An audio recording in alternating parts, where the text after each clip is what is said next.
Alright, this is Final Fantasy, the last part, part 11. Um, it says I put 90 hours into it. In all truth, if I wanted to search everywhere, in every village, in every location, for every resources, it would have taken me more than 100 hours. I'm considering the more than 100 hours has to do with searching, not with leveling up. I wasted a lot of time leveling up. So if I was to swap out the time that I took for leveling up with the time that I should have put towards finding resources and to 100% every location, it would have taken me anywhere from 80 to about 100 hours to find everything in every village, everywhere, along with every summons. So I was able to find every summon in the game, but I wasn't able to get every single item, every hidden item in the game. So if someone tells you it takes you about 80 hours, anywhere from minimum of 70 to about 80 hours to clear Final Fantasy in total, regards to everything you could find, that would probably be true.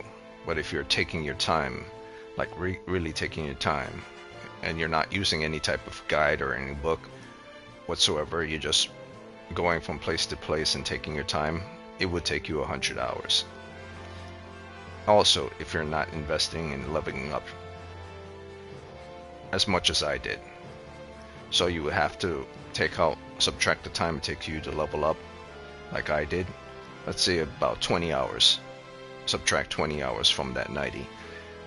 You'll fall within the 70-hour range to find every single resources in every village and every hidden item, not just resources, and buy like all the special weapons for Shadow and all the special stuff for everyone.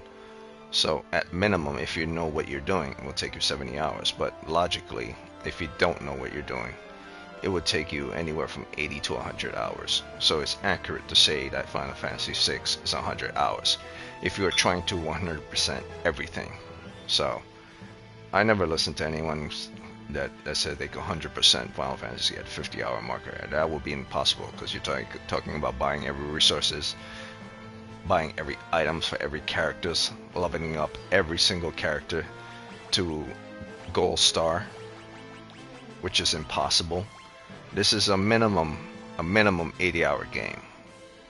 I cannot see someone saying they could do this within 70 hours. Because you have to find all the summons and then have every single character. And there are 11.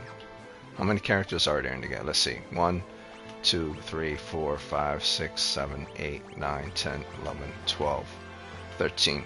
Okay, there are 12 characters in this game. If you include Shadow, which isn't here, it would be 13. So let's go again. 1, 2, 3, 4, 5, 6, 7, 8, 9, 10, 11, 12. Shadow would be 13, but he's not here. So there are a total of 13 characters in the game, which means you have to unlock a gold star for all 13 characters of every single Esper in the game, which seems almost impossible. So for you to get anything below 80 is surprising.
Alright, so I'm now gonna see if I could head back and exit out. I'm not sure if I can, but I'm gonna see if I can.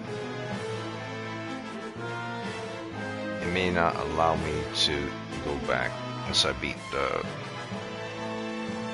Warring Triad.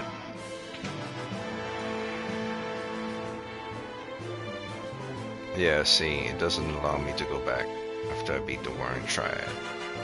So I believe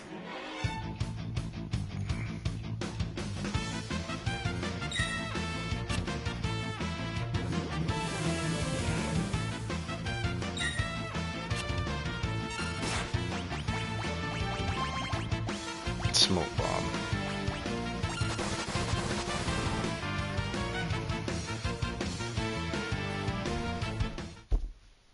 So I believe I might have to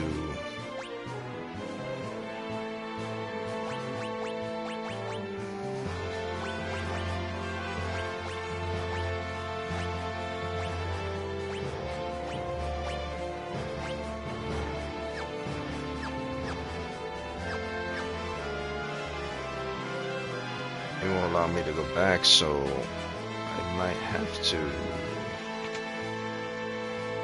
Yeah, after I defeat the whole Warring Triad, it won't let you go back, so you have no choice but to go forward past this point.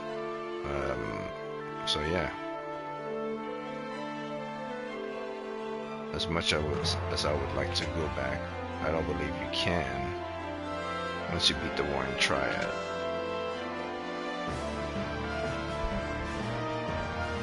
Yeah, so I don't know what my headphones were so low, but I don't think you can go back once you beat the Warring Triad. So, yeah.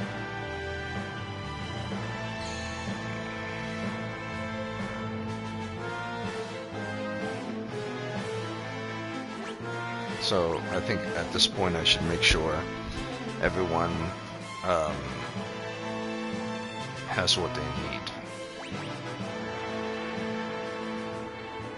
Let's see here.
Honestly, I don't think Raiden's gonna do much of anything. If we're talking about fighting bosses here, he's not gonna cut them bosses in half. Nor the same for Crusaders. These are enemies that do high damage, but against bosses, they don't really do much of anything. The only thing that's good about them is their powers. So I think I'm too far in the game that I can't go back anyway to level them up so everyone can have everything.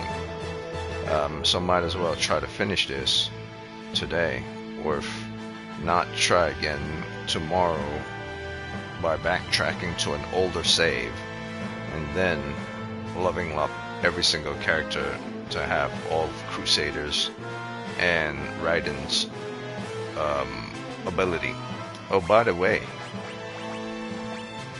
the Esper spot that's missing, that's Odin.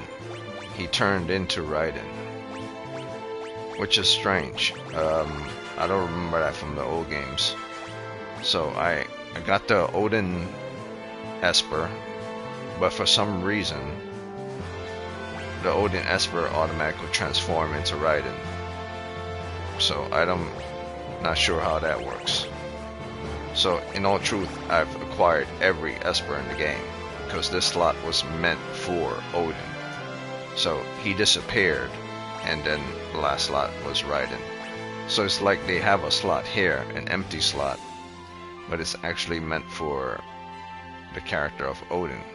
So why did they even have a slot to begin with? Why not just...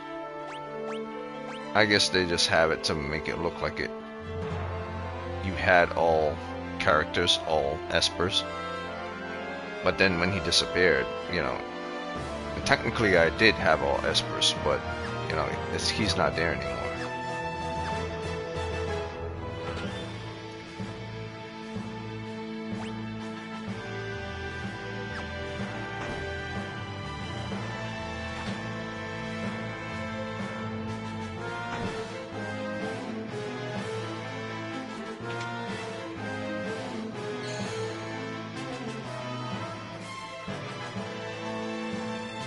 I wonder. No, I can't exit out from here. It won't allow me to go back to my ship. So...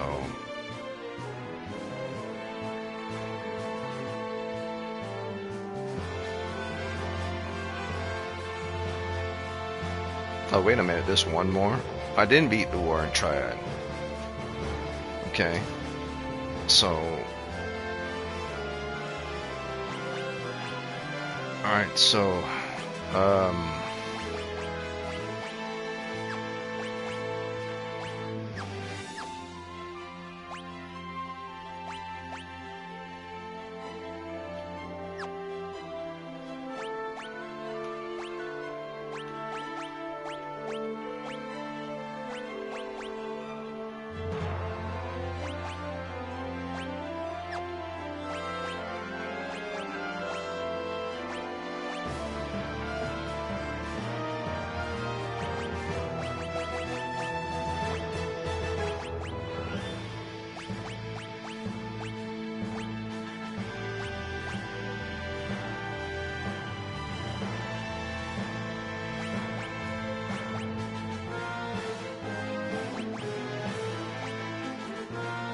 might as well.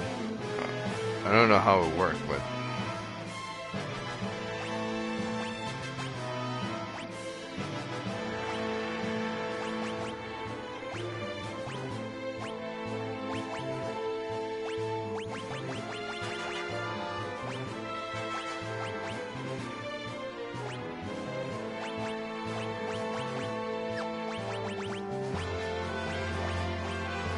restores HP to all allies. HP to all allies. So what's the difference between restore HP to all allies and restore HP to all allies here? I don't see the difference. Maybe it removes all status effects.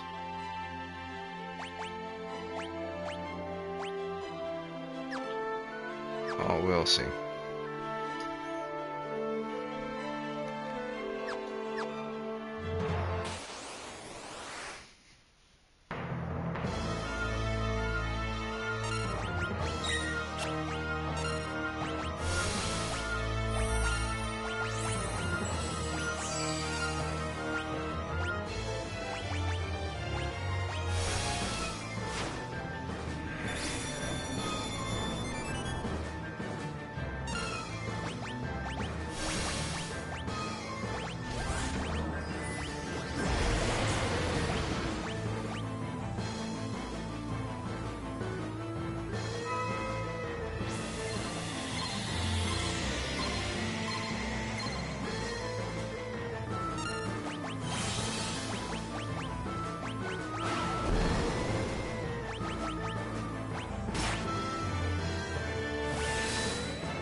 Oh shit.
Easy pickings. Once you have Gogo in party, and you have Kiraga, and you've mastered Ultima, you only need like one person to master Ultima and Gogo in party.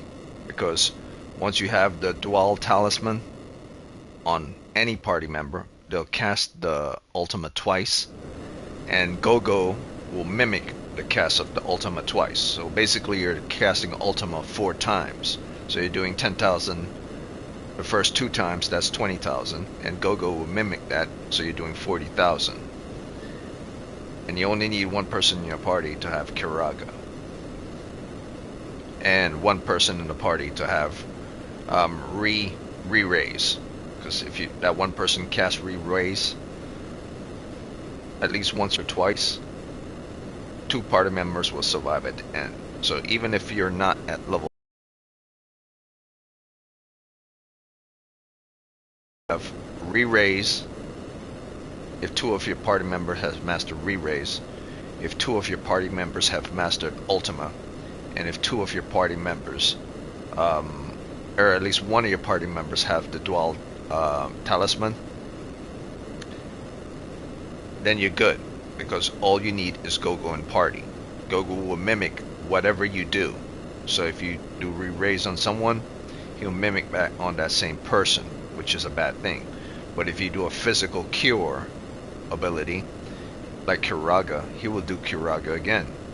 But if you have dual talisman and cast Ultima twice, he'll mimic that, and you're casting Ultima twice. He'll cast Ultima twice.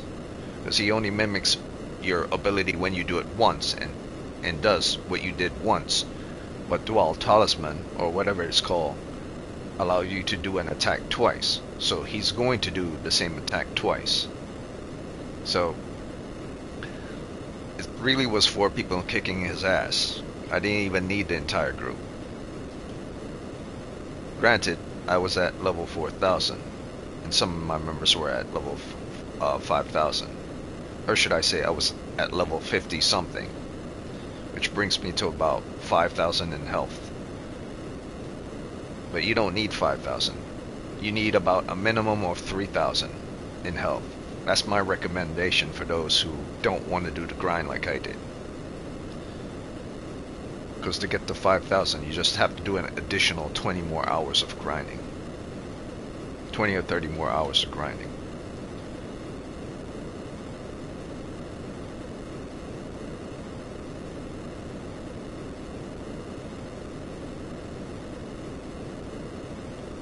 So if anyone watches, just doesn't watch any of the video, only watch this one video, get the dual talisman from the Kefka Tower.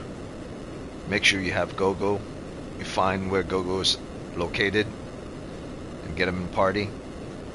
Make sure you have the Ragnarok Esper, which allows you to do Ultima, and make sure you have Phoenix, which allows you to do re-raise. So if someone dies, your entire party can be re-raised, or that person can be re-raised automatically.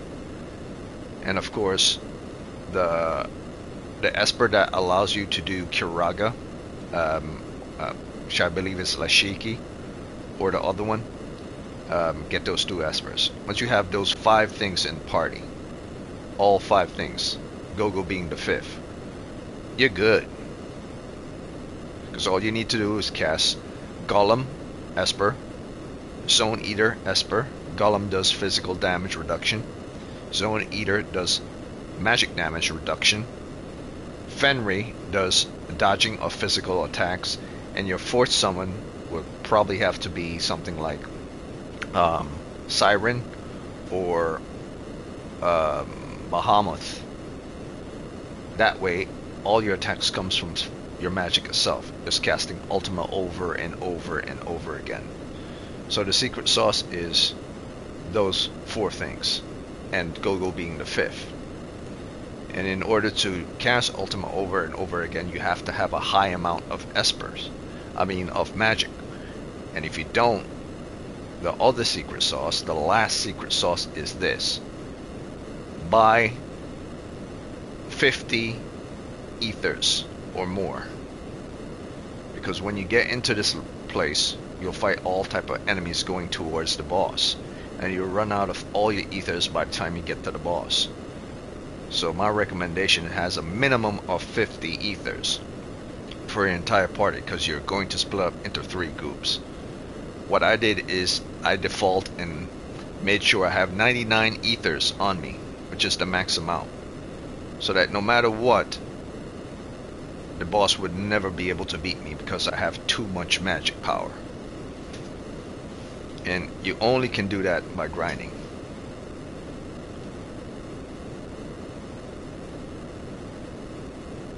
So the secret sauce are those 4 things. Kiraga, Ragnarok for doing Ultima,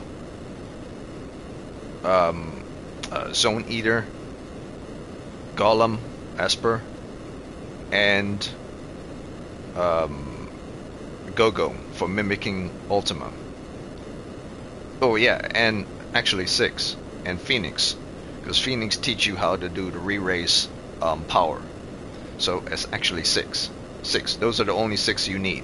6 things in order to beat Kefka.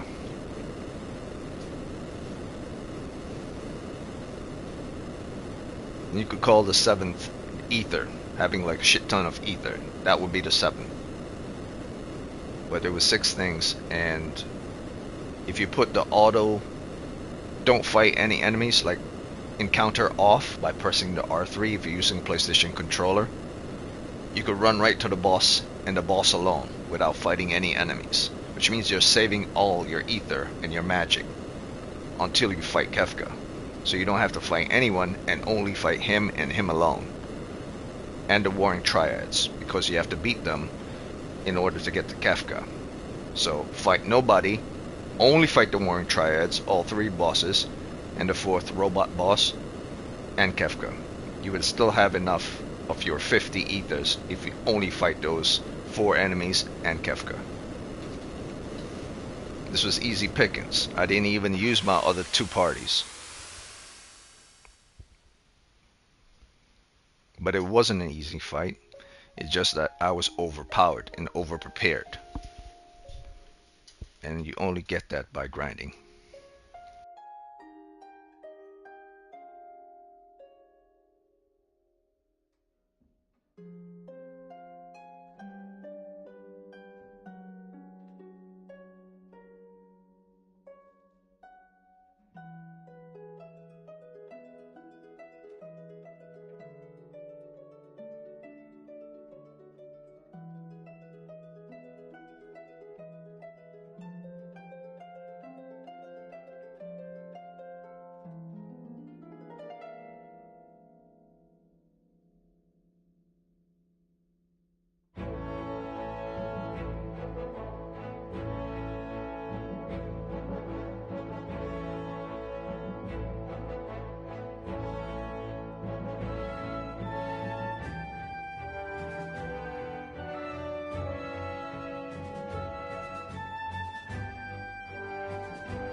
Hands down the G.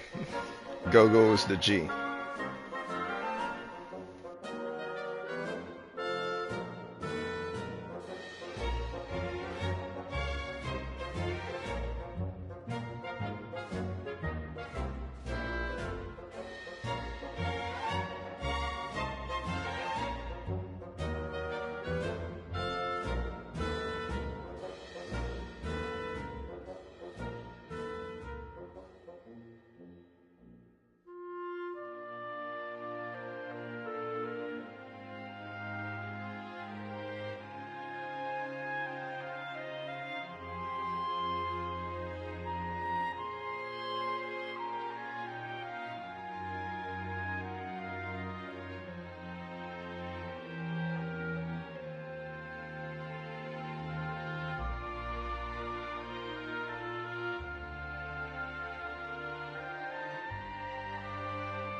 And here's another reason why this is one of the best Final Fantasy, if not by some the best Final Fantasy, because it's the only one that actually addresses you the player.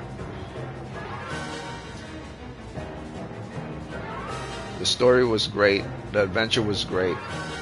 You have 13 characters in all, the largest Final Fantasy group assembly in any Final Fantasy game.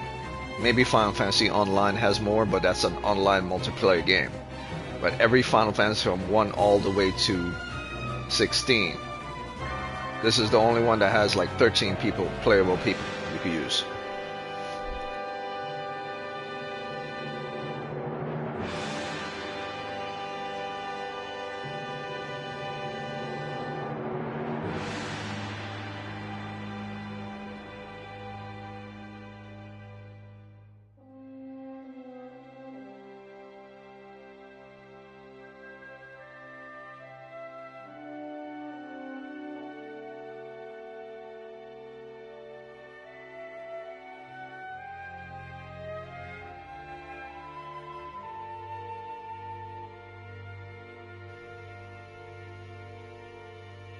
Oh yeah, the baby's probably born.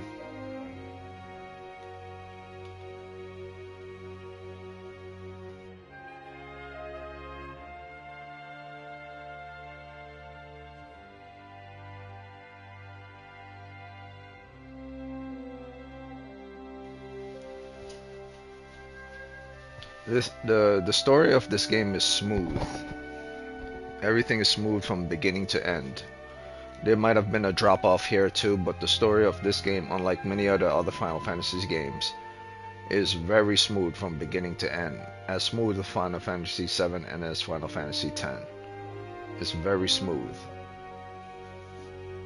If they remake this into a live action anime or remake the game 3D like they remake Final Fantasy 7, it's a no-brainer. It's automatically going to be the best Final Fantasy of them all because it's already in the 9s. So if they remake this and they do exactly what they did in Final Fantasy 7 and gave it all the perks and new fighting capabilities and new everything and new job trades and new ways to kill enemies, but at the same time keep the old aesthetic and tradition of the Final Fantasy 6 alive while appealing to a new audiences with a new, more up-to-date and far more vastly better combat system. What I'm trying to say, if they make Final Fantasy kind of like Bloodborne, it's a wrap. It's a wrap. It'll be the only Final Fantasy that's ever going to stay at #1. That's what I want. I want to see Final Fantasy Bloodborne type Final Fantasy. Final Fantasy 6 specifically.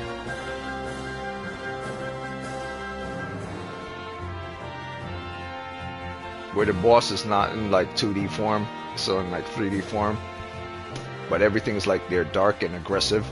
Like when you go into the caves and into Kefka's realm, the dungeon bosses and stuff should be like crazy looking creatures, and all the monsters in here are crazy looking.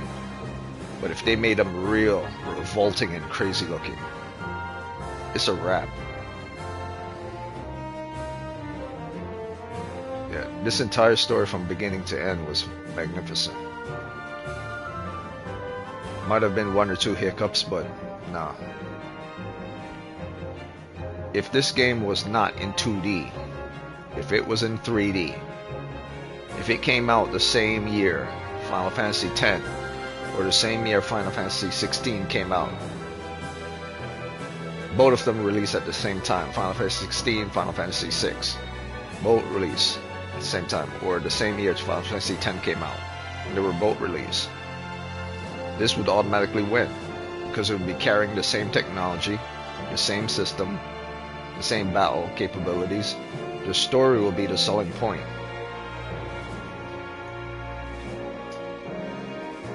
And if there are different avenues how you could complete the story your way rather than a linear way, then it's pretty much a wrap.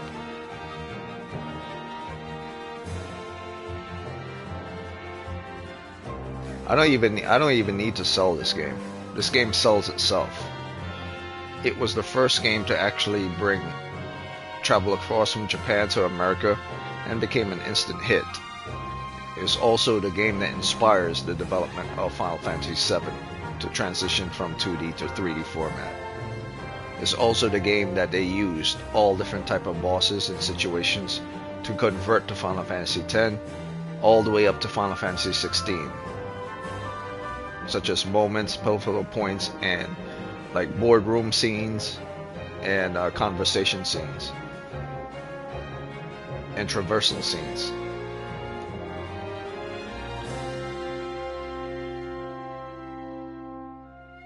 Even the damn airship design in Final Fantasy VI was kind of mimicked in Final Fantasy VII.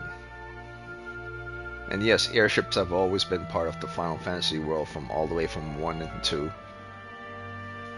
But specifically design of this airship type was inspired to develop the ones in Final Fantasy VII. So a lot of success that came from this game specifically. From this game specifically. No other ones before that are the reason why 7 all the way up to, maybe not 16, but 7 all the way up to 14, I believe, are the reason why those games have been that successful.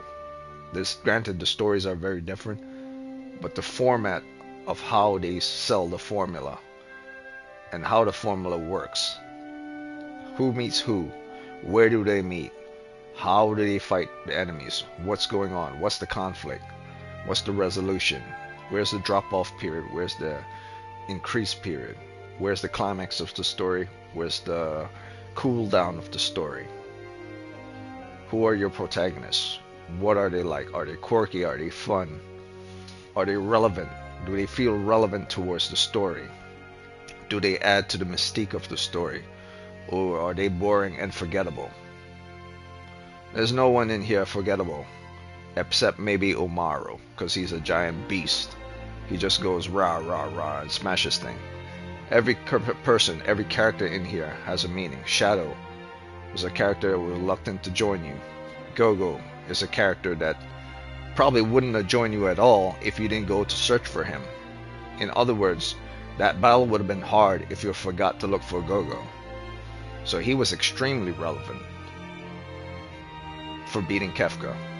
Even the NPC characters like this are an important part of the story, because the baby is born. This was part of the story. Of Terra's part of the story. Sabin has his part of the story. Seiyan has his part of his story, where his entire kingdom, including everyone in his castle, was poisoned to death by Kefka and the troops from the Empire. They poisoned everyone within the city and within the castle, murdering everybody, mass genocide. And then Kefka OPing mass genocide the entire world thereafter, turning it into an upside down world where nothing but monsters live, and only a handful of people still live with broken houses and broken places and living on islands and whoever were the survivors at the end of the world. So in no Final Fantasy did a boss ever like nuke the entire world and change it by upheaving everything and then you starting all over again. And I'm talking the entire freaking world, not an area. Maybe it happened in another Final Fantasy, but I don't remember. Yeah, so I believe this is the first Final Fantasy where mass genocide happened to a group of people and then to an entire world. The entire world got killed. Only a handful of people survived. So there was a lot of heavy stuff in here. Not heavy politics and political ideas, but heavy emotional, agricultural, and social content. I mean, not so much on agriculture, but very social and ethical, especially ethical and moral choices, as well as arguments, debates. What is right? What is wrong? I believe it all started from here, and then by Final Fantasy 13, it fell off. Yeah, this game is freaking awesome.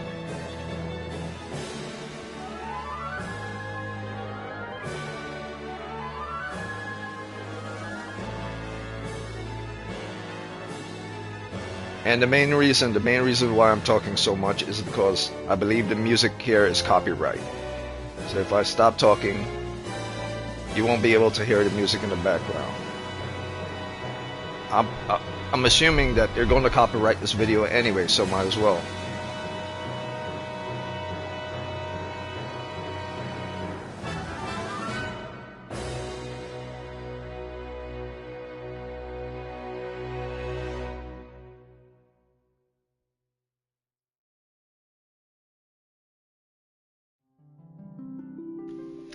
And that was Final Fantasy, the end. And so it's on to me playing Enlisted. But today is not going to be an Enlisted thing. I'm just going to... Actually, yeah, it's going to be an Enlisted thing. Tomorrow, I'm going to be doing farming for Warframe because the giveaway is December 31st. But I'm just going to call it a day on this. This was my final Final Fantasy. Wait a minute. I wonder if there's a new game plus. That's strange.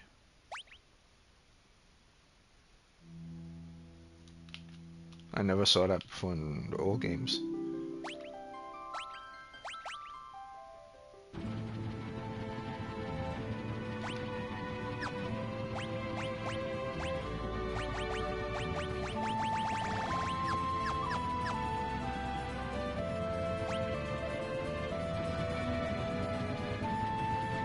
Oh, okay.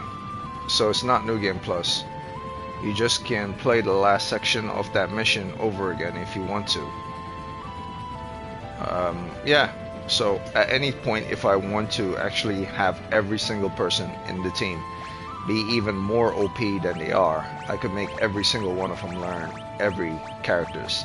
So I had all the Espers. I found all of them. The one that was here was Odin, and he transformed, literally transformed into Raiden.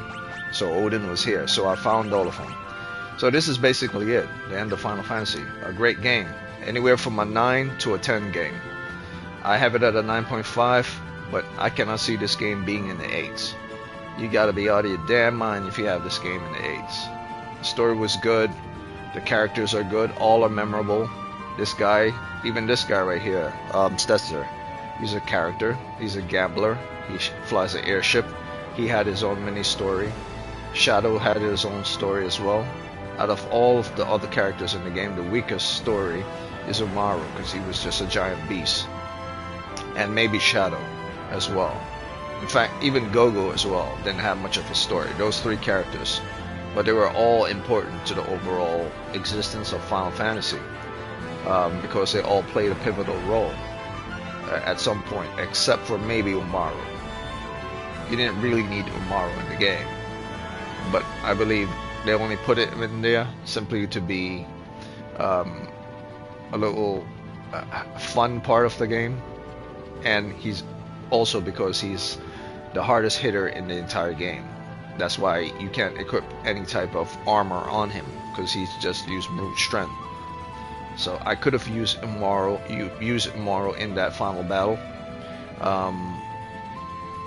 Actually, now I think about it, I should have used him, because he hits at 50 plus.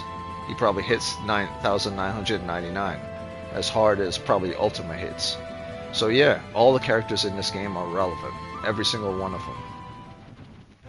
From Realm and Strego, her being able to mimic a monster's abilities, him being able to use magic and be able to use the enemy's magic against them, and all their weakness, to go mimicking any magic you're using, to lock, stealing weapons and armor from enemies so you don't have to buy things. um, to Celeste being able to reflect magic from off of her by using runic. So if an enemy does like a powerful magic attack, it won't affect her at all. She'll actually absorb it and heal herself with it. And you could have used that in the final battle if you were down to just Celeste by always using runic. So no matter what magic attack the enemy used, it wouldn't kill her, it will actually heal her. To Sabin being able to do all his Dragon Ball Z type abilities where he just do massive punches and kicks at a rapid pace. To I forgot his name. Damn it, what was his name?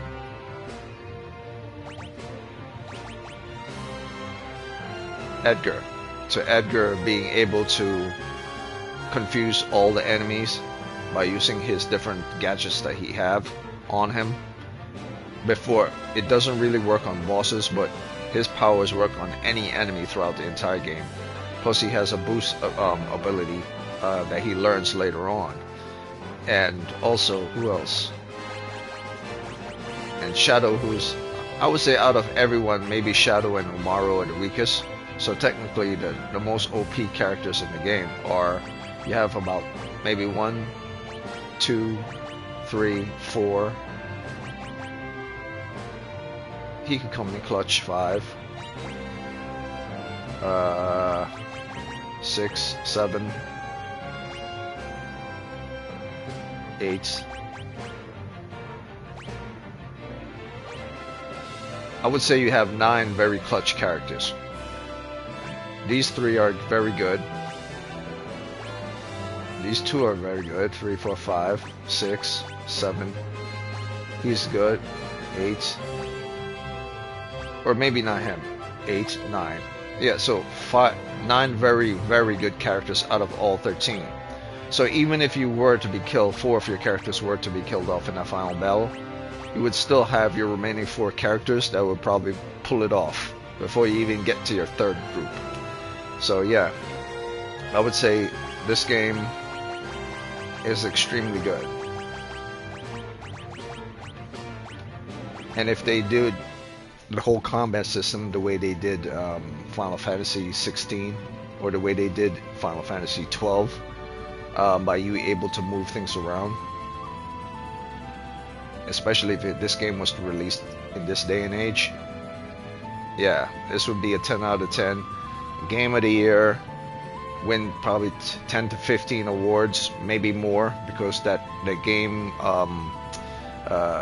Expedition something won Game of the Awards at 2025, and I know this is better than Expedition 33 or whatever the hell it was. I know this game is better than that game. It's just that this game is over 30 years old, or over 25 years old. Imagine if this was a game released now, like, in this day and age, with everything that it has since Final Fantasy 6 now, and added to every other Final Fantasy 6 development and uniqueness all the way up to 16, that Expedition game would not have won. So yeah, that's the end of this. I'm going to play some Enlisted right now and have some fun with that for about just an hour. And then tomorrow is Warframe and Warframe only for tomorrow and the day after tomorrow. But that's going to be done offline. So, one last thing. Just remember, if someone skips the video all the way to the end, the 6 things you need in order to beat, 7 things actually, in order to beat Kefka. You need to find the Phoenix Esper. You need to find the Ragnar Esper. You need to find the Golem Esper. You need to find the Fenrir Esper. The Carbuncle Esper. And Bahamut. You don't really need Bahamut, to be honest with you. And who else? I believe you only really need those 6 ones. And then afterwards, you will learn from Phoenix the re-raise ability, which brings people back to life, And Lakishi, oh yeah, that was the other one. Lakishi, I think that was the name of the Esper.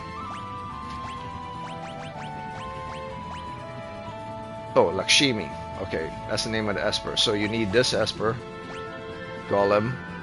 You need this Esper, Zone Eater. You need this Esper, Fenrir. You need this Esper to learn Kiraga, I believe. This or this one. And then afterwards, you need the Esper known as Phoenix in order to learn Re-Rise, and Ragnarok in order to do Ultima. So once you have those Espers, 1, 2, 3, 4, 5, 6, these 6 Espers, and then Carbuncle, 7, you're good. Because Bahamut is basically just a damage type enemy. Raiden is basically to kill all random enemies, but he doesn't work on bosses. Same as Crusaders. He doesn't work on bosses, and he also damages your allies as well. It says so in the description. Damage all enemies and allies.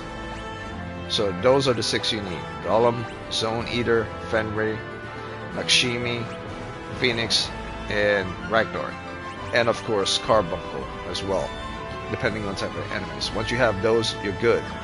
And then you just need Go-Go in party. Once you find those Espers, then all you need to do is find Go-Go and level him up with your main party. Because he's going to learn the Ultima from the Ragnarok Esper, and he's going to mimic whoever has Ragnarok Esper. And then once he mimic it, you're all good. But you also want to make sure you find Soul of Tamasa. That was the name of it, Soul of Tamasa. So you find those 6 Espers, 7 Espers. You find Soul of Tamasa. You find Go-Go, and you're good. And last but not least, you then make sure you have a total of 99 ethers, and you can buy ethers from any shop on any continent in any community. Ethers are sold everywhere. Maybe not at the beginning of the game, but as you progress, you farm, you get enough money, you buy yourself 99 ethers or 50 ethers, and then you exit. You go to this Kefka location, you descend here towards the end of the game, like I'm descending here. You turn off encounter. It says encounter on, encounter off. Turn off encounter while you're running inside this place, and you run all the way to the boss and beat all 4 bosses before you fight Kefka.